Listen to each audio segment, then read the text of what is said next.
Hello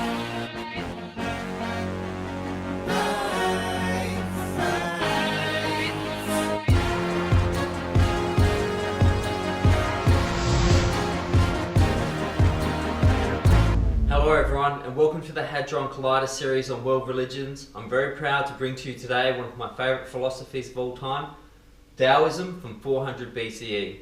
Taoism is a collection of understandings, particularly from a book called the Tao Te Ching, which was written by a person called Laozi. Now Laozi, which is translated in Chinese as the old man, wasn't necessarily a true individual. It could have very well been the understanding of a collection of elders and their thoughts put into one book, then incorporated into the identity of Lao Tzu.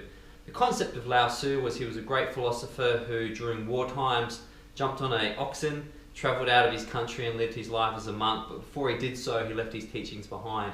And that in essence made up the book, which is the source material for Taoism, the Tao Te Ching, and Lao Tzu is responsible for that. Now this symbol, the yin and the yang, is very, very popular in Western culture. Within this symbol is a real understanding of the balance of Taoism and how the eternal fabric of nature constantly renews itself. You have obviously the good and the bad, and within the good and the bad you have a little bit of good and a little bit of bad. And if you imagine these as two cycles constantly chasing each other, or two fish, if one fish was to ever catch the other fish, it would simply incorporate its colours and become the other fish. So it's about the chasing, cyclic nature of the world and the transitory nature of the world, how things are always changing and in flux.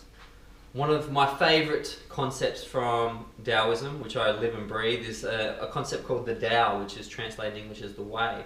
So the way is the way, it's how your life is panned out, it's all the little things that are accumulating through your experiences, it's the fact that you're here right now watching this video.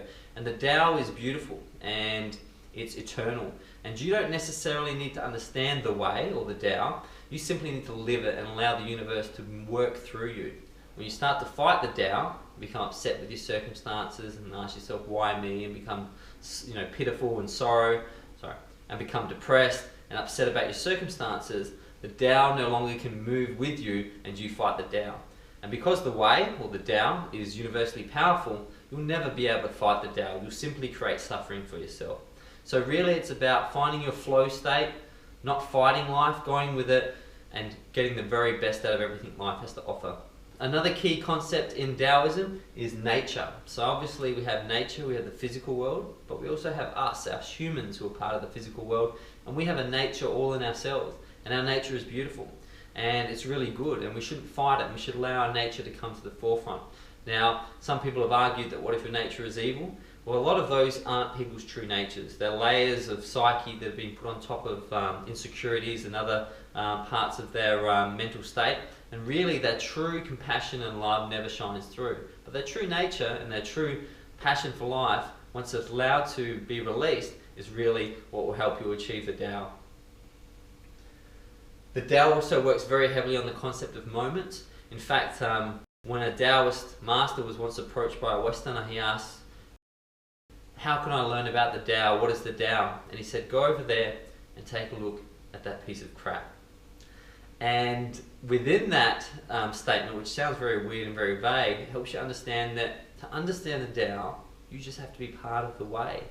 And when you're looking at that piece of crap, just be there looking at it. Don't be thinking crazy concepts or thoughts of the past and the future. Just be present, and that is the Tao.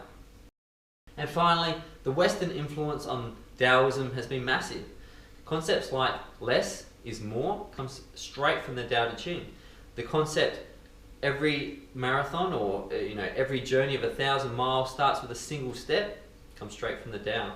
So this amazing book, which is quite often called the wisest book ever written, and I completely agree with that statement, has really influenced the way that the world looks at philosophy. Obviously huge in China, and China, the most populous country in the world, has a lot of success through understanding nature, moments and the Tao, and is now experiencing a resurgence, and so it should, because it's an amazing philosophy. So Taoism, a major world religion, one of the first. Thanks for listening, and I'll continue the series on world religions on Hadron Collider. Bye.